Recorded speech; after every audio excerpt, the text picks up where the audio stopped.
Raider Nation, what is going on? This is, I guess, the second install of this new live stream setup that I have going on. I made a few tweaks, set some different things up. I got the podcast mic going. We're rolling smooth. Make sure you guys stick around because we're going to be doing a BlackSundayShop.com giveaway soon. I'll be giving away, actually, this, got it right here handy, this Black Sunday Shop bandana. Not this one exactly, but a copy of it still in the packaging. We'll give that away at the end of the show to one of you guys, one of you lucky viewers right now. And also, I installed now Super Chat. I noticed the last live stream we did, someone was asking, where's the Super Chat? Had no idea what it was. So it's there. I guess you can make donations. I guess I can finally, put this into some of my, all my different subscriptions and all the, money we have going into this crazy equipment that's about to shut the power off of my garage. So, guys, get involved with that Super Chat if you feel led to. But joining me now, the second guest ever of the Raider Cody YouTube channel. This is Ryan Lopes. You probably recognize him on Twitter at StillRyan5, writer for Raiders Beat. So we're under the same umbrella here. And I'm happy to have you with me right now. Ryan, what's going on, man? Cody, man, coming off the day 2 draft high still, buddy. It was literally some of the most fun I've had watching a draft, especially given the circumstances with, the quarantine going on. So hope everyone's doing well, everyone's staying safe. I am pleasantly surprised and very excited about this Raiders draft. Oh, dude, 100%. Now, we were a little kind of just like on the hinges day one. That's what happens with the first round of the draft. You get into this thing, and that's what everybody's the most familiar with, right? You pretty much have like your top 25 down. So we're in 12 and 19, so you kind of know who should be going in the top 25. Mm-hmm. So, of course, everyone's watching CeeDee Lamb. Well, CeeDee Lamb was there. So was Henry Ruggs, and so was Jerry Jeudy. Mm-hmm. I myself was kind of on the hinges of, I'd say CeeDee Lamb and Henry Ruggs, and I was still just as okay with Jerry Jeudy. I know you were a big Jerry Jeudy guy. Watching those three right there at the Raiders and seeing what we picked, run me through, man, your thoughts and the result. Yeah, so I have far and away Jerry Jeudy was my guy. I had that as my Twitter name for months and months leading up to the draft. Fell in love with Jerry Jeudy early on. He was the guy that was the wide receiver one for me, someone that I wanted the Raiders to draft. Thought he was a great fit with what Derek Carr does well and going forward. Lamb is someone that was, if you were a Jeudy fan, Lamb, whoever you had at one, I wasn't going to argue with you. They were so close. Lamb, fantastic prospect, as was Jerry Jeudy, of course.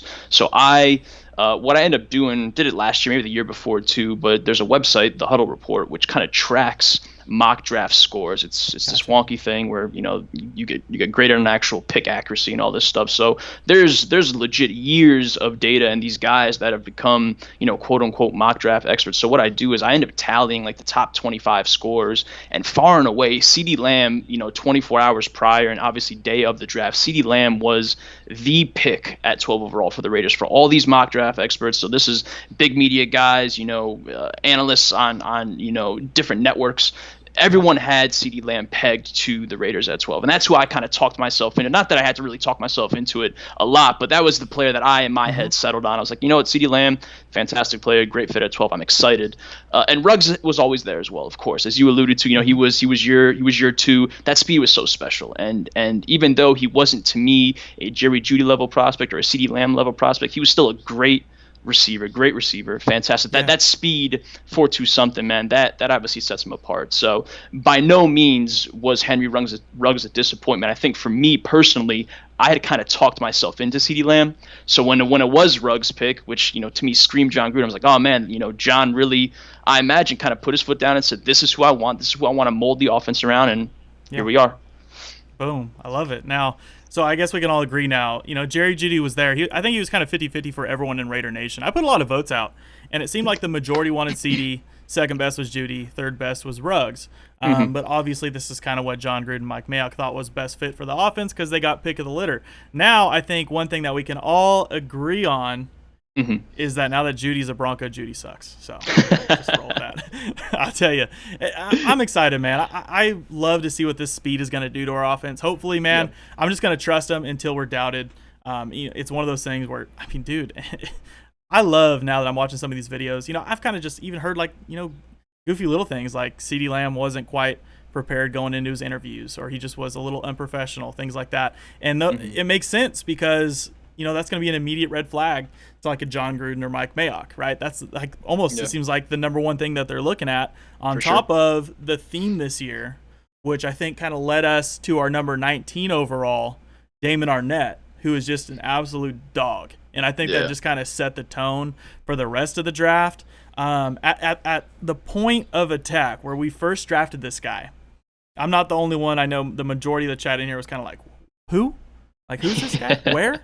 Where'd this come from? And that's okay. It's okay to have that reaction because we're not all going to have, I guess the top 20 completely nailed, and we're all not going to know who we're going to pick at 19. That's kind of the whole point of this. But now that I'm kind of sitting on this, how in the world does a guy that had a broken wrist, Ryan, how does a guy with a broken wrist that allowed the best passer rating, or should I say the lowest passer rating in man-to-man coverage all of last season, how does he fly under the radar?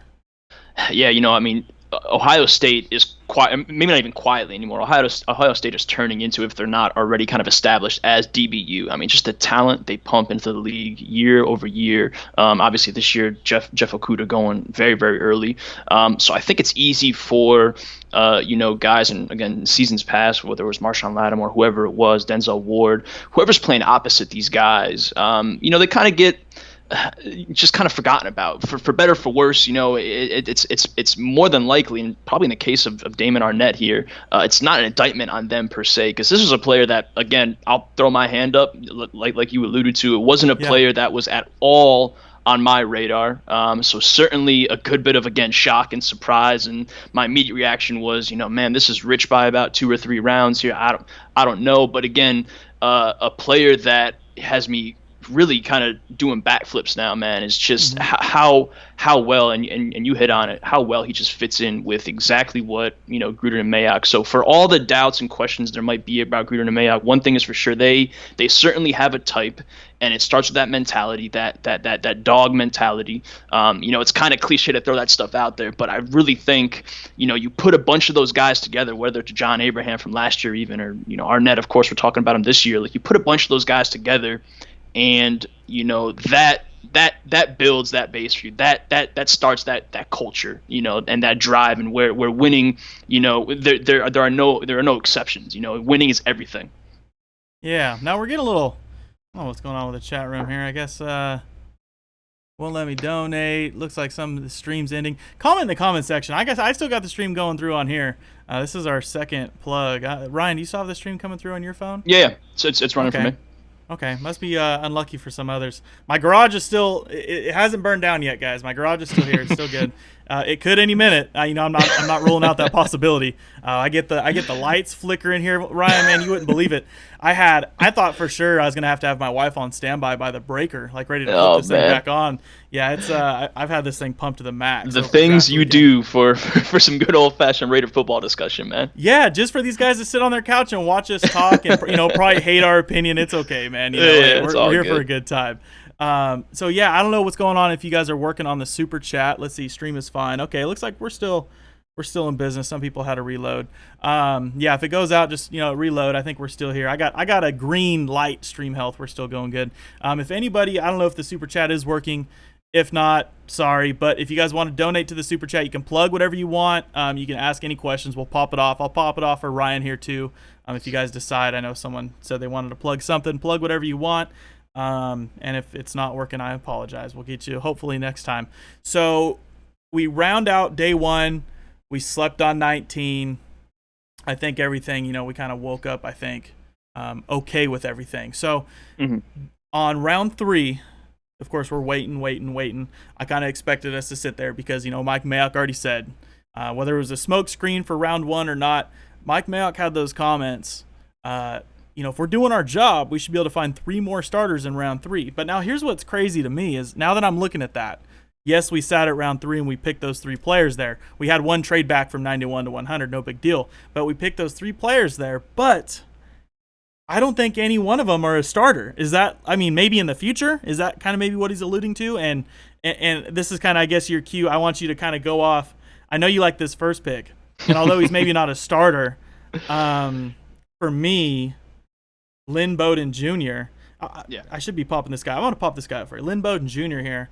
He is, special. Like he's one of those players, like kind of like positionless football, and on the offense, which is very rare to be able to have that kind of athletic talent to be able to play 2 or 3 or 4 different spots or roles on that offense. And I see him, for whatever reason, man, I start talking to you and I start wanting to comp players. I don't know what it is. Maybe that's just your style, and I just want to comp guys. And I see one of my favorite NFL players of all time. I see a little Percy Harvin in this guy. I love it. Do you see that, and what do you see in him yourself? So as far as comparisons, my dude Danny Kelly, he writes over at The Ringer, fantastic football mind, man, super smart. I try to pick his brain whenever I can. He also kind of fell in love with Lynn Bowden throughout the process, and his comparison was kind of a similar kind of Deebo Samuel type player, where he's just aggressive and just fearless after the catch, able to do so much. It's so versatile, whether it's out of the backfield or line up in the slot or split out wide, the run for me. I had no idea that Bowden was even on the radar for the Raiders, and when I saw his name flash at the bottom of the screen, I don't know if my TV was a little delayed or whatever, I lost my mind, man. I got so excited. He is just so incredibly dynamic, and I'm excited to pair him up with someone like John Gruden, who was running kind of pure and coaching his butt off at some for a long streak during the season. So to get a weapon like Bowden, that again, he can split out wide, in the slot, out of the backfield, run some wild, whatever it is, you know what I mean? He can do it all. And again, not to be super cliche about it, but just a football player through and through, man. We saw him in college, at the high school level, quarterback, special teams, on punt returns, kick returns, wherever this kid lined up, he found success and he impacted the game. So I think that easily translates over to the next level. And I know you kind of started to ask about it before. I think he's going to obviously back up Josh Jacobs, and I imagine he's going to start siphoning a lot of work from someone like Jalen Richard. And as this kid starts to pop and people see kind of the flashes and the talent and kind of just how special this kid can be, he's going to have to get involved a lot more, not just out of the backfield, but again, all over the field. And John Gruden calls it his joker, his joker spot. They're just someone that's going to play all over. So I couldn't be more excited for a player, man. There's a lot of picks I like in this class, but this is my guy right here. I'm all over it, man. I'm with you on that. Now, I'm that guy though. I'll be a fan of almost every single pick. So, don't be too flattered by me being with you. But I will say one thing in the chat here. Quick shout out, Diego Hernandez, man. Went to a Raider game with this kid right here. So there you go. Shout out to Diego Hernandez, and everyone else that's getting in here. Man, there's even someone titled Cody Slander. This is great. I love this. Oh no! Oh, Cody Slater. Just kidding. I don't have my readers on, so I'm so used to Twitter. I just see Cody slander. You just assume it's always the worst. It's always slander, man, in my opinion. So Cody Slater, don't slander me. Let's see here. Appreciate all the compliments here in the chat. Make sure you guys give a shout out here. Still Ryan5 on Twitter. Make sure you give him that follow. I mean, he's cool and all on Twitter, I guess. I like him better talking in person, so we like to talk to him here. So, man, we went back to back. We got your guy Lynn Bowden, and then I'm in a live stream at the time, and then we go and we get this guy Brian Edwards.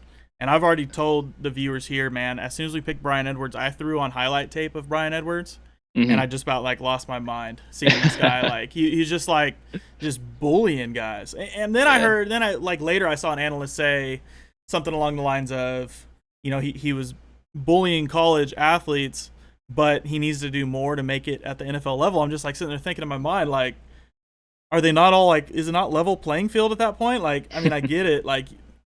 NFL players are better, but don't you think that Brian Edwards can take that style of game and bring it to the NFL and still be successful with it? Easily, man. I mean, this was, again, just to kind of walk it back to the moment. I was still, sweating, hyperventilating from the Bowden pick, and then, of course, 80, 81 back-to-back picks. The Raiders flag, you hear the little chime, the little music at the bottom of the screen, and I see Edwards' name flash, man. Again, if I could get any more excited, I was that much more excited. Throughout the offseason, a lot of us were talking about how the Raiders should, the running narrative for a while was, well, John Gruden used both 12 and 19 to grab 2 wide receivers early. And then obviously that kind of shifted, and it's well, let's at least grab 2 wide receivers, whether it's in the first, of course, 12 overall, 19 overall, and then obviously double back in the third somewhere. And that's exactly what Mayock and Gruden did. And man, Edwards to me was a guy that I thought was, he has enough potential, enough talent to, if he was healthy at the combine, unfortunately had the foot injury when he was training this offseason, so wasn't able to kind of test in Indianapolis. But if he was healthy, 6'3", 212, I think what I was told by a couple different people is that he was going to run confidently in the 4.4, 4.5, 4.6, something like that. So just the size adjusted speed for him alone is impressive enough. He was dominant at a very early age at the college level, so I don't quite understand the criticisms of him having to get better. He competed in the SEC at the highest level, as a young wide receiver. So, and I think it was Mayock that came out after he got pulled off the board in one of the post day 2 interviews or whatever, where he basically said this guy has a Terrell Owens type body. So for me, our guy Teddy, Coach Teddy over at The Athletic, does a great job covering the Raiders. He basically likened, and I love the parallel, is Brian Edwards could be Derek Carr's Michael Crabtree. You know what I mean? Just the fades in the end zone and that kind of production. He hasn't had that since Crabtree. So I think Edwards slots in at the X right away and just has a super high ceiling. Super high ceiling. I love it. Shout out here in the chat again. We got John Gruden here, man. Are you having a good time right now, Ryan? I'm having a good time. This is it, man. We're here. We're talking ball. This is it, man. Well, I'm gonna have to cut it short because John Gruden's in the chat now, and he says he'd like me to be the assistant coach for the Las Vegas Raiders. So we're gonna have to cut this thing short. I got a new job offer here. You got to bounce. You can't pass up on that opportunity. You right? You can't. I mean, hey, sorry, John Gruden. If you want to request like this, I'll need a super chat. Even though it's broken. Even though it's broken right now, we'll take that super chat.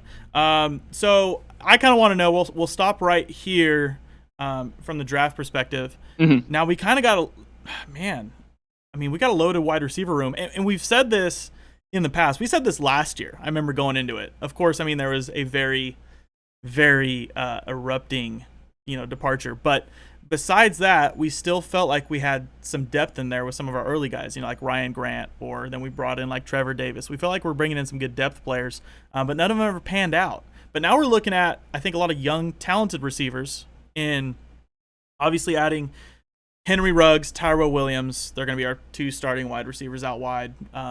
Who wide receiver 1 is, I really don't care because they're just going to complement each other to the fullest. Hunter Renfrow is, as of now, I think the most trusted wide receiver on the roster coming in the slot. And then now we're kind of filling out the rest with Zay Jones, who's been thrown with Derek in Vegas. Obviously, we have Brian Edwards. We have your guy, Lynn Bowden Jr., who's maybe not necessarily going to be a wide receiver, but he can be inserted in that wide receiver role. We have Rico Gafford, who's finding his spot. We have a guy, I can't even think of his name. That we have Aguilar that we just signed. It was almost a vet minimum 1 year deal, so he's not even quite guaranteed.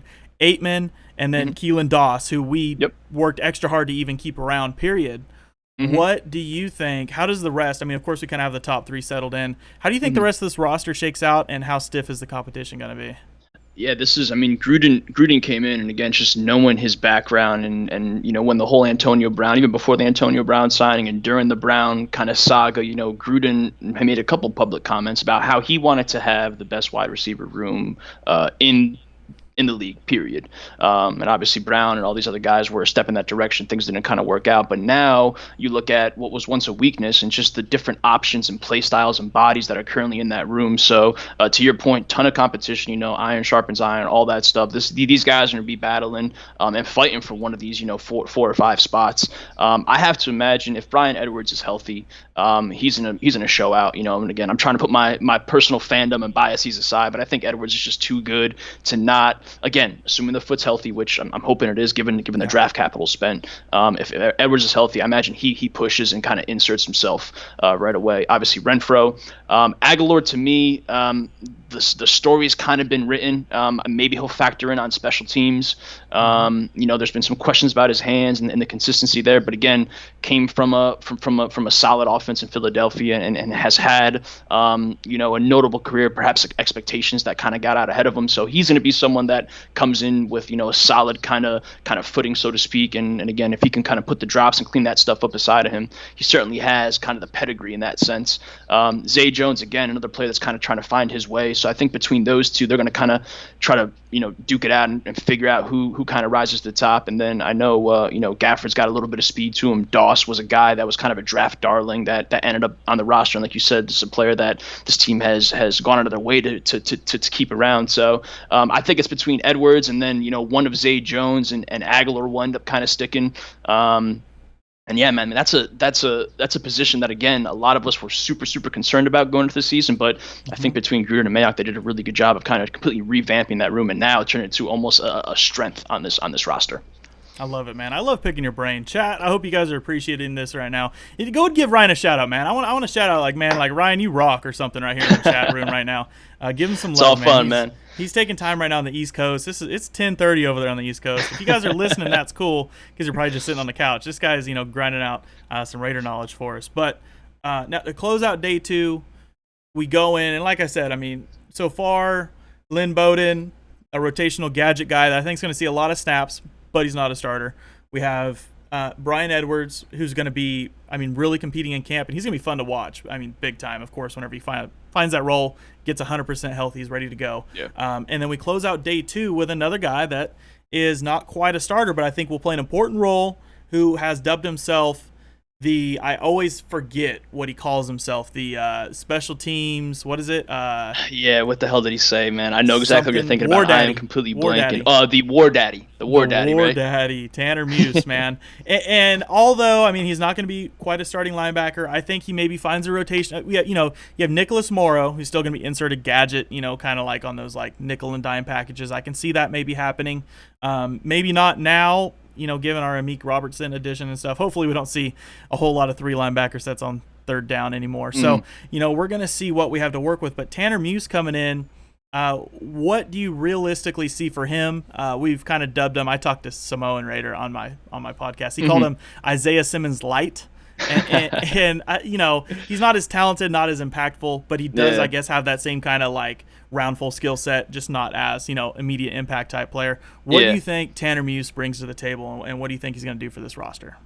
Again, I think he kind of called it out correctly, and I could see him being kind of a stalwart on special teams. 6'2", 227, ran a 4.41, so he definitely has straight line speed. The problem is you go back on tape, and again, he was on these championship Clemson teams, and again, we know how much the Clemson helmet means to Mike Mayock, and I'm sure John Gruden to an extent. So he has that kind of pedigree about him, which again we just talked about how much character and this kind of where you played in these big schools, how much that matters in Mayock's kind of evaluation. So he checks those boxes. The problem is you throw on the tape and he is, for as fast as he is in a straight line, I came away feeling he was a bit more kind of stiff and not as agile as one would maybe suspect when they see someone run a 4.4 something, So I think he could be someone that kind of inserts himself and kind of really carves out a nice role on special teams. In that sense, if I had to just be me and nitpick, if I had to nitpick Cody, man, this would be the one pick where I'm like, man, I probably would have went in a different direction, only because a lot of the buzz pre-draft, Vic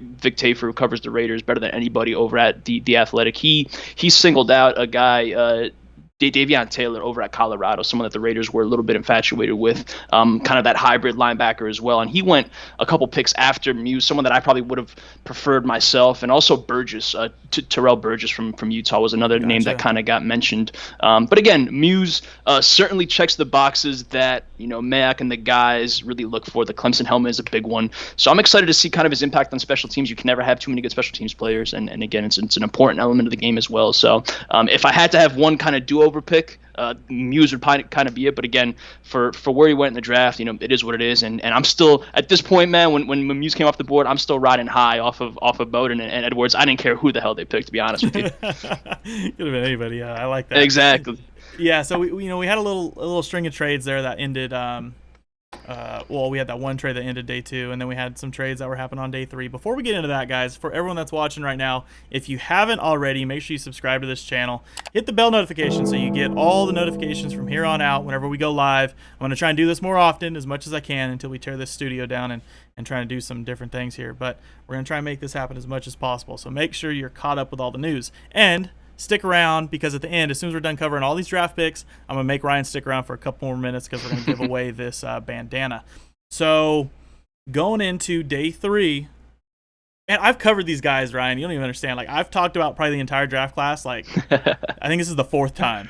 And I love it. I'm not even bored with it. Like, I don't even like it. Doesn't even It's exciting, matter. dude. It really is. And this is the weirdest thing for me is, like, for those that have followed, I probably, I might come off pessimistic, but I promise you guys, it comes from a really good place, Yeah. But this is the first time, Cody, I got to be honest, where, like, I sat back after the draft was over, and I was like, man, like, it's a weird feeling, because I genuinely feel like really good about this class, and I very rarely have I come away feeling like, man, we really hit on like 90% of these picks, and I felt really good. So this is a whole new world for me as well. I'm excited about it as well, because this is something different. So I'm stoked to see what these guys put together.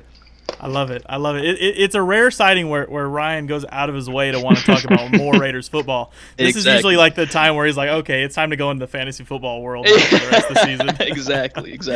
So this is good. This is exciting. That's good news for us, guys. Like I said, for all the people that said thank you, Ryan, that goes a long ways. Now I'm going to tell you, this is ending out day 3 here.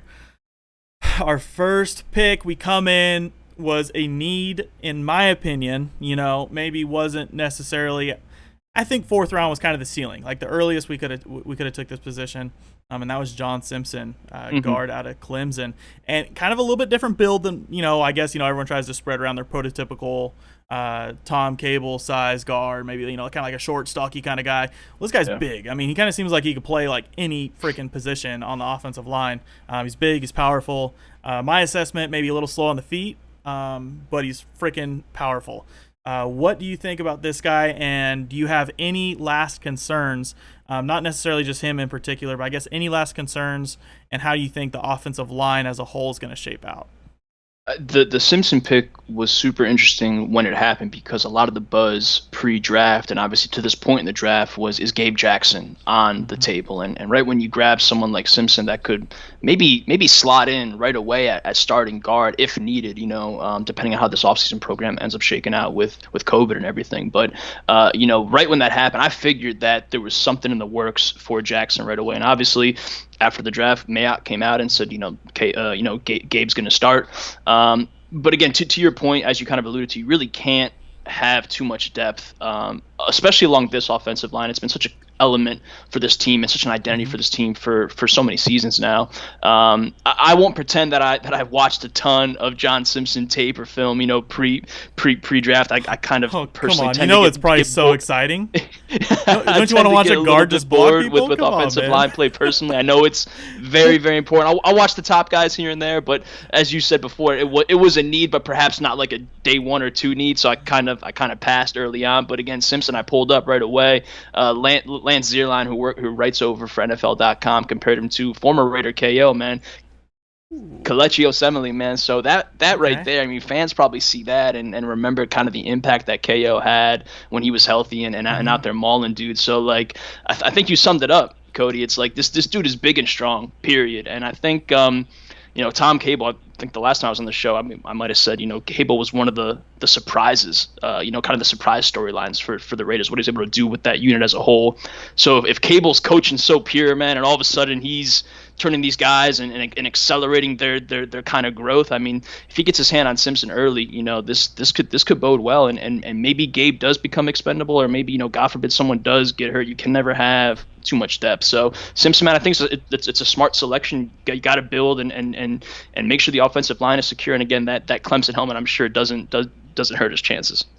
I love it. We're getting close here. We got one more player, and then we're going to be giving away this bandana, so make sure you stick around and like this video. Give that thing a little thumbs up. So this last pick, who I think everyone can agree, there we go. We got a caps lock guy in the chat here giving you some major love. Ryan, you rock. There we go. Let's go.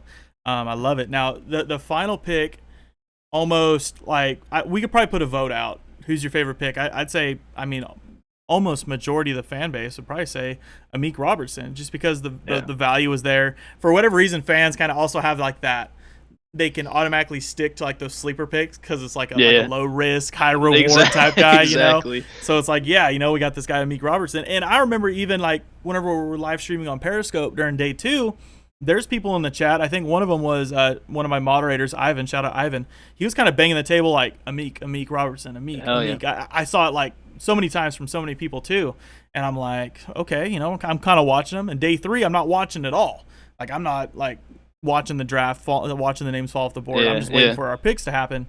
And he comes off and I'm like, oh, like he's still there. And he's a freaking Raider. Like, let's go. And, huge. Then I go like digging into him and I, watch him and watch him play. And it's like, okay, like this guy can create turnovers. Well, then I kind of dig into, I like to, kind of just back what I see up with analytics to see what his production was.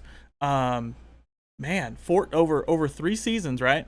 14 interceptions, 34 passes defensed, 23 tackles for loss, 265 interception return yards, 3 of those returned for touchdowns, 3 forced fumbles, and 2 fumble recoveries. Dude, this guy's like a do-it-all, like little. He's like what 5'8", 5'9", like 185 pounds, soaking wet, and he's like a freaking monster all over the defense. Like I don't even know what to like. No wonder he's like everybody's favorite. And what the heck was he doing in the 4th? And then you watch his call right whenever John Gruden calls him. That's just and the it's best, like, man. And like he like sheds a tear, and it's like then like here's Raider Nation over here shedding a tear, and it's like how can you not love this guy, dude? I'm just like so pumped, like to close out the draft with a Meek Robertson, a dude that nobody can complain about the pick. Of course, you got to wait to see the product on the field, but dude, I love it, Ryan. Man, tell me about a Meek Robertson. Yeah, and I'm glad you brought up the video. For me, like watching the draft for however many years now, like the watching these players take calls, man, just watching people just reach a goal, achieve a dream, whatever it is, like that stuff is always like far and away the best. So seeing that a Meek call and all the calls before that, Edwards and all that stuff, that stuff is so cool to me. So Robertson was 1 to 2 players that I was banging the proverbial table for, going into with this last pick. We didn't know if they were going to maybe make another trade, grab some other picks, but this one more pick they had in their pocket, I really wanted Akeem Davis-Gaither out of Appalachian State was a linebacker. I actually hit Vic Tafur up late night when day 2 ended. I'm like, dude, Vic, tell me that Davis Gaither's on the board. And Vic basically told me once the Muse selection went through, their linebacker room is essentially filled up. So I said, okay, cool. I went in there. I kind of erased him from my mind. The guy that I wanted more than anything was a Meek Robertson. And again, you laid out the case beautifully. I mean, the stats were filled up. Size 5'8", 187. It doesn't matter. The dude is, again, going back to that dog mentality. He fits in perfect with exactly the type of player that Mayock and Gruden want to attract. They want to groom. These are the players they want in their locker room. So I think you couple the tenacity, the fearlessness, coupled with the production. This is a player that probably shouldn't have been around where he was, and that was kind of the overwhelming reaction that I saw when I grabbed my phone. Is I don't know how this guy wasn't a late day 2 pick, whatever the case may be. So love the value, and that's what day 3 should be all about. It's just snatching up the value. And Robertson was far and away the most valuable player on the board at that time, and someone that.